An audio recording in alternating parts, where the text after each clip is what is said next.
तो एक गांव था, वो गांव में एक राजा था, राजा। तो राजा को ना एक बार शौक चढ़ गया कहानी सुनने का।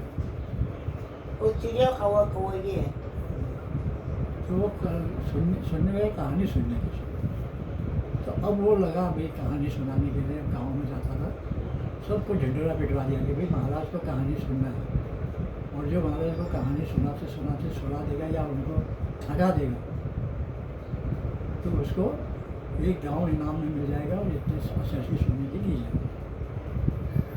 और अगर नहीं हुआ तो 100 कौड़े मारी जाएगा। तो अच्छे अच्छे कहानी करने वाले थे वहाँ गए, तो बोला एक दिन कहानी सुना के जाते हैं। खाना ना खिलाया, पहुँच गया 4 बजे, खाना ना खिलाया शाम को। बोला खाना ना खाओ, दक्षिणा हमारे कहानी सुनाने के लिए सबसे अपना सुनने लगा के सुना और कहानी सुना रहे। महाराज पुराने गाँव में गया था, वहाँ उसने ये काटा, वो किया, फिर वहाँ ये घूमा, फिर वहाँ वो करता था, फिर बादशाह खाली फिर ही बोलता था, आगे कुछ नहीं बोलता। वो कहानी सुनाने में सुनाते बेचारा सुबह हो गई, वो भी थक गया। वो उसके पास अंत तो कुछ मिला ही नहीं। बोला हजूर मैं थक गया, अब मुझे माफ़ कीजिए, इसके आगे मेरी कहानी नहीं। ऐसे करते करते 4-5 गाँव के 4-5 जने चले गए।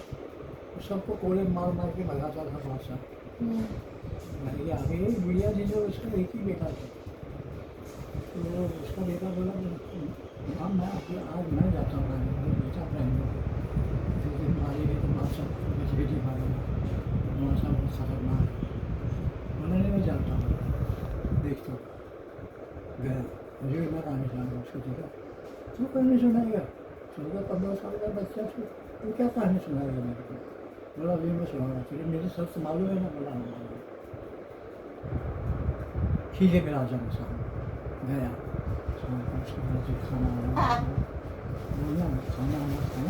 खाना में खिलाया। उसके बाद उसको भी बोला चलो शुरू हो गया 8 बजे कहानी सुना। हमारा एक क्रिश्चियनी गाँव है, वो गाँव में मेरी परदादा थे ना, उनको अचानक मतलब एक शौक चढ़ गया। लेकिन उन्होंने एक बहुत बड़ा कुआं खोदा, कुआं खुदवाया। कुआं इतना गहरा था कि अंधेरा बिल्कुल बहुत बड़ा। कुआं खुदवाने के बाद उसमें एक जाली लगा दी ऊपर से।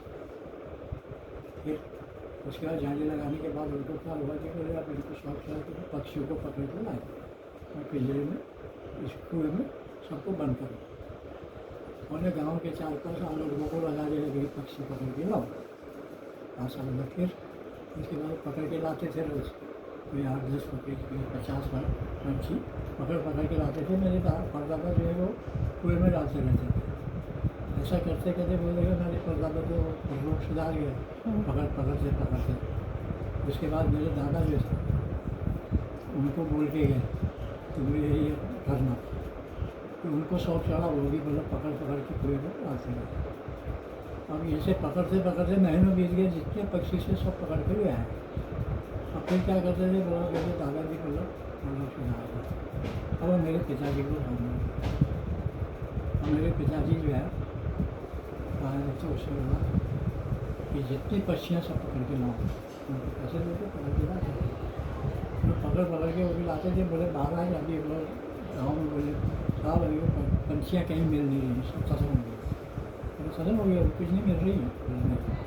बोले ठीक है बुलाओ। फिर बुलाने के बाद उसके बाद सब जाने उसको सबको पैसा देकर जाने तो उसको जाओ तुम बोल दिया। अब मेरे पिताजी जो थे एक पक्षी को पकड़ के बाहर से उड़ा दिया। फिर उड़ाए,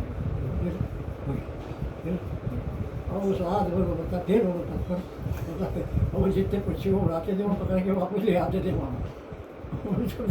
फिर नहर में डाल देते थे कुएँ के अंदर। वही फिर और फुर हो गई। पकड़ गया फिर बादशाह बेचारा परेशान हो गया। फिर रोकते सो गया। दूसरे दिन उसको हालत ख़राब हो गई। बोलता बेटा मैं अभी आज के बाद कहीं कहानी नहीं शुरू करना, तो तेरे को ये गाँव दिया अच्छे से उड़ाता रहे।